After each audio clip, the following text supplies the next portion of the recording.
بسم اللہ الرحمن الرحیم. ڈیئر اسٹوڈنٹ السلام علیکم. فرسٹ ایئر اکنامکس آئی کوم آئی سی ایس کلاسز کا آج 9واں لیکچر چیپٹر نمبر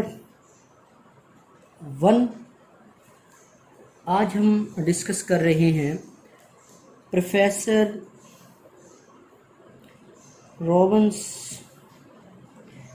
کی ڈیفینیشن آف اکنامکس، خوبیاں اور خامیاں. سب سے پہلے ہم خوبیاں ڈسکس کریں.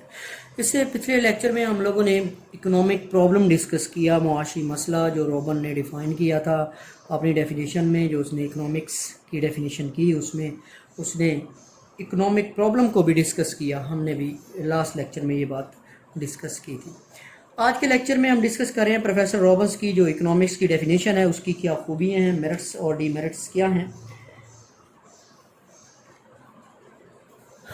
میرٹس اور ڈیمیرٹس. سب سے پہلے آپ لوگوں کو میں ایک بات بتا دوں، پروفیسر رابنس نے جو ڈیفینیشن دی اس کے مطابق اکنامکس لوگوں کے اسے طرز عمل کا نام ہے، ایسا بیہیویئر ہے لوگوں کا جو لاتعداد خواہشات اور محدود ذرائع کی بنا پر اختیار کرتے ہیں، اور یہ ذرائع متبادل طور پر بھی استعمال ہو سکتے ہیں. یہ لاسٹ ڈیفینیشن تھی. خوبیاں وہ چیزیں ہوتی ہیں جو اس نے ڈیفینیشن میں بتائی ہوتی ہے، وہ اس کی خوبیاں ہوتی ہیں. سب سے پہلے جو اس کی پہلی خوبی ہے وہ ہے واضح اور جامع تعریف ہے. واضح اور جامع.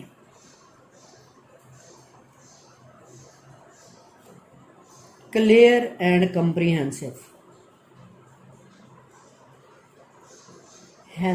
ڈیفینیشن ہے. دیکھیں، کلیئر اور کمپریہنسو اس لیے ہے کہ پیچھے دو اسکول آف تھاٹس کی ڈیفینیشنس ہم نے پڑھی ہیں. پہلا تھا ایڈم سمتھ جس نے ڈیفینیشن دی کہ یہ دولت کا علم ہے، ویلتھ آف نیشن ہے. اس کی بک کا نام تھا ویلتھ آف نیشن. اس میں اس نے بتایا یہ دولت کا علم ہے اور سائنس آف ویلتھ ہے. اور اس کے بعد new classical school of thoughts نے بتایا کہ مٹیریل ویلفیئر ہے. ان دونوں ڈیفینیشن میں جو خامیاں تھیں ان کو دور کرنے کے لیے پروفیسر رابنس نے جو ڈیفینیشن دی وہ ان دونوں ڈیفینیشن سے زیادہ بہتر ہے. اس نے بتایا کہ انسان کے ایسے رویے کا نام ہے جو لاتعداد خواہشات اور محدود ذرائع. دیکھیں، جو مارشل کی ڈیفینیشن تھی جس میں اس نے صرف مادی لوازمات کو، صرف معاشرے میں رہنے والے افراد کو اکنامکس کا حصہ بنایا تھا، وہ لوگ جو معاشرے کی شکل میں نہیں رہتے ہیں، سوسائٹی کی شکل میں نہیں رہتے ہیں، اور وہ جو غیر مادی خواہشات ہیں ان کو نظر انداز کیا تھا. پروفیسر رابنس کی ڈیفینیشن میں وہ ساری چیزیں کلیئر ہو گئی ہیں. تو اب اس کی جو ڈیفینیشن ہے اس میں کوئی ایسی بات نہیں ہے جس سے کسی شخص کو کوئی انکار ہو. اس لیے اس کی ڈیفینیشن ان دونوں ڈیفینیشن سے زیادہ بہتر سمجھی جاتی ہے، زیادہ کلیئر سمجھی جاتی ہے. ٹھیک ہو گیا. رابنس کی تعریف معاشیات کی دیگر تعریفوں کے مقابلے میں زیادہ واضح اور جامع ہے. انسان کو اپنی تمام زندگی میں وسائل کی قلت کا مسئلہ درپیش ہے. بالکل کلیئر بات کہ اس دنیا میں دیکھیں انسان کی خواہشات بہت زیادہ، اور ان خواہشات کو پورا کرنے کے لیے اس کے پاس جو وسائل ہیں وہ بہت کم ہیں. ان کم وسائل میں اپنی انسان ساری خواہشات کو پورا نہیں کر سکتا. کوئی بھی شخص اپنی لامحدود خواہشات سے انکار نہیں کر سکتا. اگر کسی شخص کی آمدنی بڑھتی ہے تو اس کا مطلب ہرگز نہیں ہے کہ اس کی تمام خواہشات پوری ہو جاتی ہیں، بلکہ خواہشات بھی اتنی ہی رفتار سے بڑھتی جاتی ہیں اور وسائل ہمیشہ خواہشات کے مقابلے میں کم ہی رہتے ہیں. ٹھیک ہے، یہ پہلی تھی کہ دوسری ڈیفینیشن سے زیادہ بہتر ہے، کلیئر ہے، واضح ہے، کیونکہ پچھلی ڈیفینیشن میں ایسی بات نہیں دی جو پروفیسر رابنس نے آ کے بتائی. اس کے بعد ہے وسعت مضمون، اسکوپ آف سبجیکٹ. رابنس کی ڈیفینیشن نے وسعت مضمون اس سبجیکٹ کو وسیع کر دیا. وسعت مضمون اس مضمون کو وسیع کر دیا. وسیع اس لیے کر دیا جیسے مارشل نے صرف مادی لوازمات کا علم قرار دیا، مادی فلاح کا، مٹیریل ویلفیئر کا، تو لیمیٹڈ کر دیا، اور معاشرتی علم کہہ دیا تو لیمیٹڈ کر دیا. ایڈم سمتھ نے کہا دولت کا علم ہے تو اس نے بھی دولت تک محدود کر دیا.